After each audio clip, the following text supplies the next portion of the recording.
Hello everyone, this is Ohm, and we are back with an updated Tearlament deck profile for Local's post-Cyberstorm access.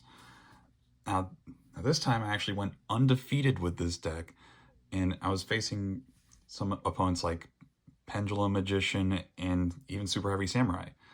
So, without further ado, let's go ahead and get started. First, we have our Tearlaments cards. We got Hobnus, Merly, Sharon. Basically, you're just your three fusions, like before, and we have our sort of ways of trying to mill those cards. We got Tearlaments Kashtira, with their effects being, or with Tearlaments Kashtira being that you can special summon this card by, and if you do, you banish one Tearlaments card from your hand or graveyard. And if we can't get to our Tearlament cards that way, we can also either hit Rhinoheart into the graveyard or normal summon it, because on summon it'll let us dump a Tearlaments monster into the grave. And because of a new package, or because of the new cards that we're getting, or that we got out of Cyberstorm Access, we're also doing one Visa Starfrost for the Vicious Astraloud package.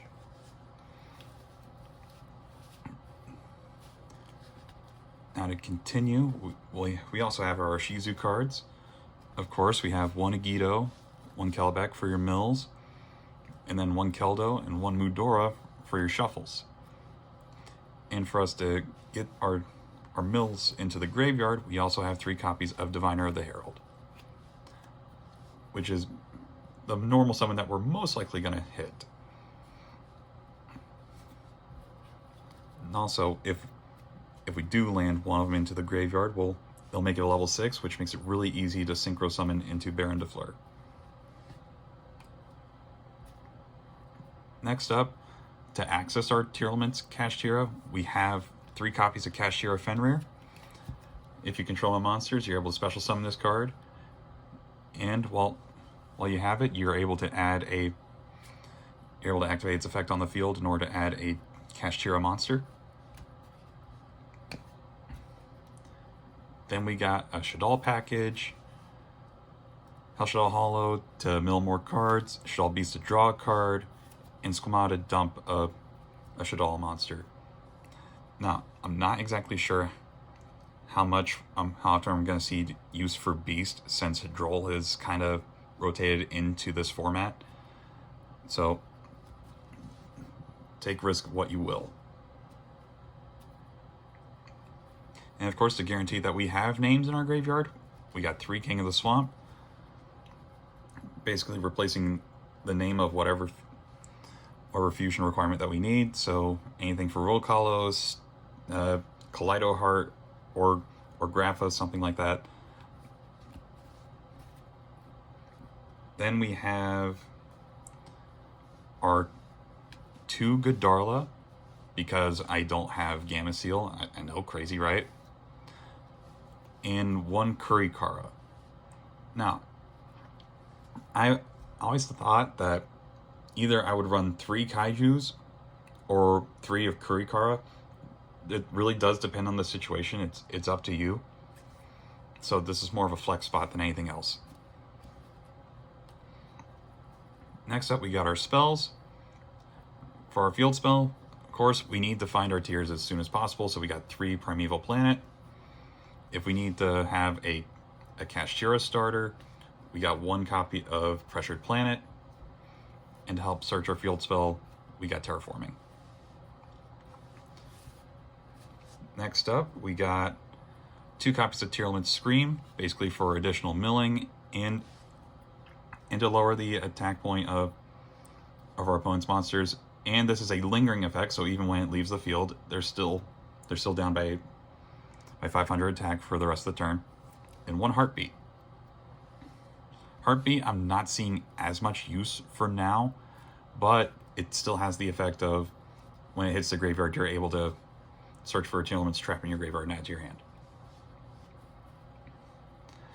Then we got our forms of extension, 1 Foolish Burial, and 1 Polymerization. Basically, if you can't get anything else, if you can't reach the if you're not able to reach your diviners or any other way of milling, or fusion, these two are your go-to. Finally, we got our traps. 2 copies of Sully for our permanent negation. 1 copy of Crime for our Omni Negate. And finally, we have 1 copy of Terrific Karma.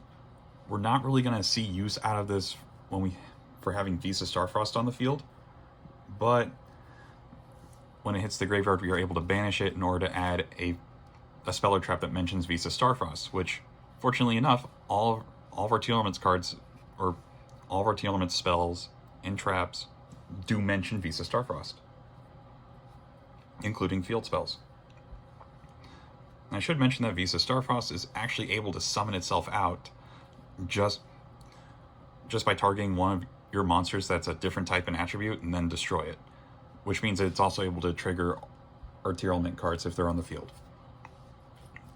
Now, we got to our extra deck. We got 1 copy of Kaleido Heart and 1 copy of Rukalos.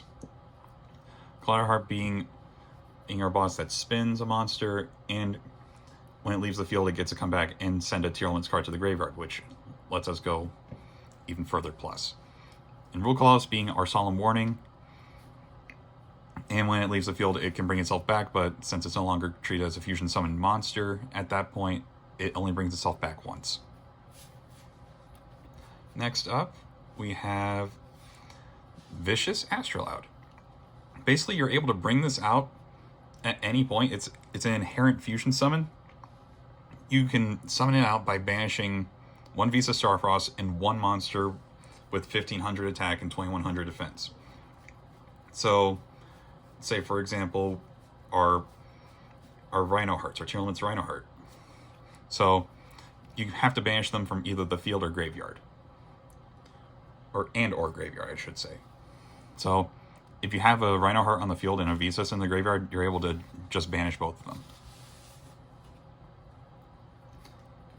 Next up, we got 1 Baron de Fleur for our generic Synchro.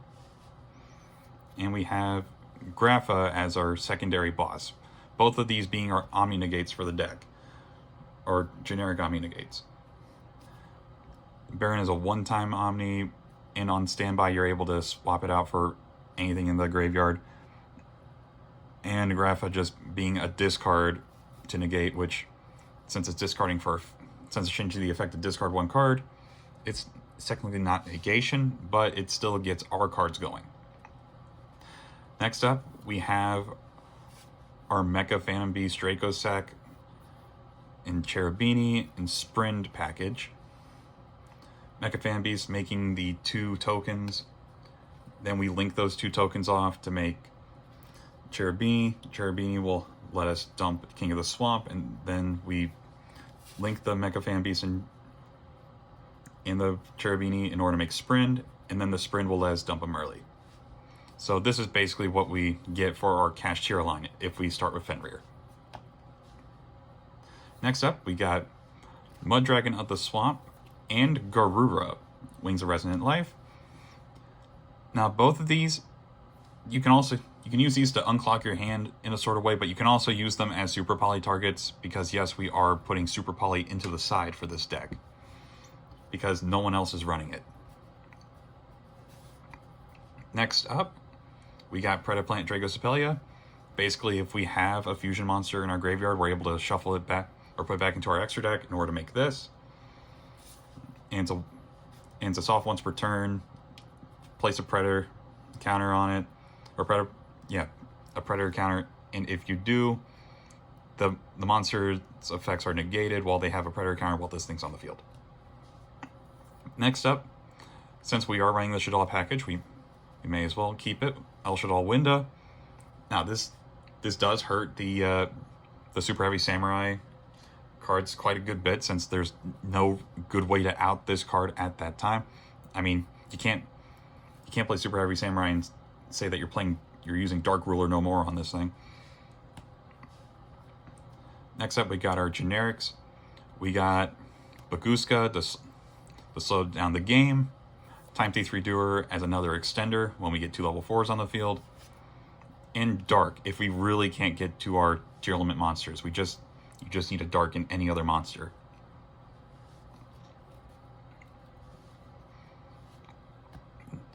Next up, we got our side deck. 3 copies of Droll. Like I said, Droll has pretty much rotated into the format, and a lot of decks kind of get stopped by Droll. Unfortunately, Tearlaments doesn't really get affected too much by Droll. The only thing they can't do is just add stuff to their hand. So you can still do your effects in the graveyard, just as long as you don't activate like Sulliger or Screen. Next up, we have Performapal, 5 Rainbow Magician. Basically, our call out to Super Heavy Samurai. Now, what makes this card really good for Tearlament is that if we set a spell or trap on our field while this card is in our graveyard, which basically guaranteed when we mill, we can actually place this card into the Pendulum Zone, which means we can actually place this card like on our very first turn and then shut down Super Heavy Samurai or any other cards that need to activate monster effects. They need to be able to set stuff.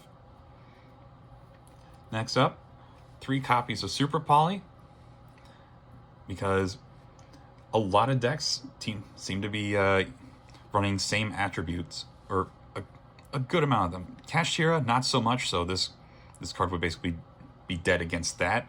But in cases like Super Heavy Samurai, where there are a bunch of Earth machines going around, or I actually ran into this. The Super Heavy Samurai player actually tried to give me a Baguska, but they also had the Super Heavy Samurai Scarecrow. So since they had 2 Earth monsters on the field, since they were both the same attribute with different type, I used Super Poly and made Mud Dragon. Next up, we got the ever so lovely package of 3 Dark Ruler and 3 copies of Evenly Matched, because it is the 1-2 punch that pretty much kills everything in no matter what format you're doing or going into. Because Dark Ruler will shut down all of your opponent's monsters, and Evenly will make it so your opponent only controls like 1 monster if you have no other cards on the field. Anyway, that will do it for today's deck profile. Let me know if you actually enjoyed this content, and I hope to see you next time.